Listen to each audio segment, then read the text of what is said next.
And when the information which I had in that visitations of the places and seeing things as a holographical view, not as a geometrical way as we see in three-dimensional way, my participation could be so strangely angled that I could see it in a rakus differently, as if from the nowhere in the place comes something and appears that that's me, but nobody can see me, nobody can communicate with me, but I am there. I am participant of event without participating tangibly, physically.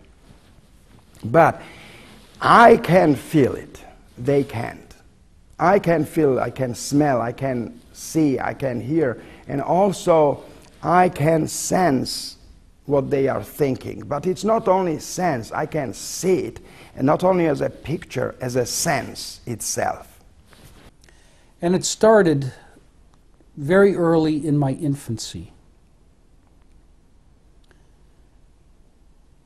I could take several hours, obviously, to describe what my life was like up until that point that brought me to this place.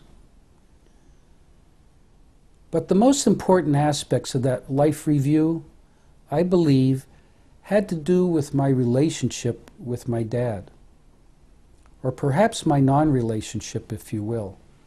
After a while, it became very evident that's all they were interested in was how I had interacted with other people. And to put it in a word, compassion. They only had one criteria for evaluating my life, and that was whether I had been compassionate or not compassionate towards other people.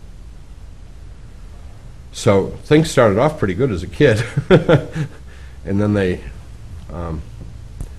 becoming a teenager and then becoming a young adult and stuff, things got worse because we became less compassionate and more manipulative and self-centered. So it became, it was very disturbing to watch my life, especially because they were sharing with me their evaluation of how I was doing. So as I became less compassionate, they shared their displeasure and unhappiness with my life. And one would occasionally see me do something kind. They would get very happy, but there were getting to be too few of those occasions of happiness and way too much of the displeasure. The only thing that made this at all bearable was the fact that throughout it all, I knew that they loved me. I could be anywhere I wanted, and I could see anything I wanted. I could go to any era, any time, any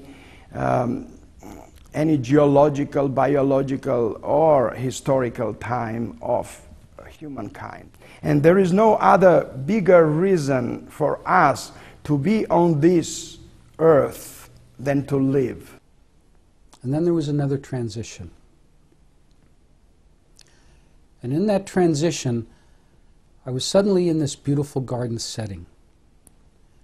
And in this garden setting in front of me was this beautiful spiritual being, this beautiful woman, very radiant woman, filled with radiant energy and light.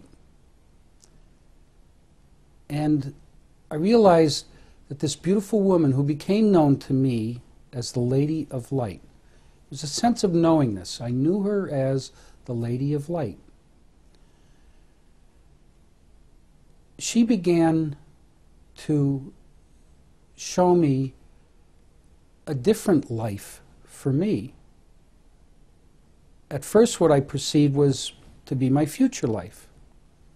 So they invited me to ask any question I wanted to ask them, and everything they answered was very clear, very straightforward. Their teaching style was to not just explain verbally, but also show you. So I don't know, I don't think we ever went anywhere. Maybe we did. It's impossible to tell, because like I'd ask a question about the future and it would be in the future. And I think they just like created the future around us. I don't know if we went I have no way of knowing. I would ask a question about like the Holocaust, and we were in the Holocaust. Anyway, and that's what I understood immediately when I thought there is no death, there is life. It continues, it goes into another dimension, it becomes something else. It's not necessarily recycles and comes back, but anything is possible. And in the next transition, I was in this magnificent building, and it seemed like a building that would have been in ancient Egypt. Just a magnificent building of marble, and the Lady of Light was standing across a large globe of planet Earth that was positioned on this marble floor. And she began to point to planet Earth, to this globe. And as she did so, I would see flash points of light breaking out in the Middle East, and then flash points in Italy and Northern Africa, and then the flash points began to break out all through the Far East, through Russia and through China, and further east. All over the Far East, these flash points of light were breaking out. And at the same time as she was speaking to me, I was also seeing these clips or these visions that were like newsreel events. And these were events that were to take place in the future. I wanted to go on. I wanted to go on to heaven. I wanted to go on to experience the wonders and the joys and the beauty of heaven. And ultimately I wanted to go on and to meet God at the very core of heaven. And they said no. I never wanted to come back to my body. I saw it and I was sorry for my body. I was very thin and I was very, it was very unattractive view. I mean, dark green color into another color. I mean, I looked horrible. And I thought, I mean, how could I live in this junk? But then I had feeling that everything was important, even body. And when this experience was over, all of a sudden I found myself floating back down into my body. And indeed, at this point, my body was laying next to the wall, and there was an EMT unit trying to revive me. I was back in the bed, in that body, just filled with pain, with my wife next to me crying. I'm saying that we have reason, and if we follow that reason, we achieve it. Kingdom of God on earth, to be with God here, to discover that our body, our mind, and our spirit in harmony can do miracles. And all this I understood during that 3 days. And when I came to later on, the first thing I realized was that a miracle happened during that second experience.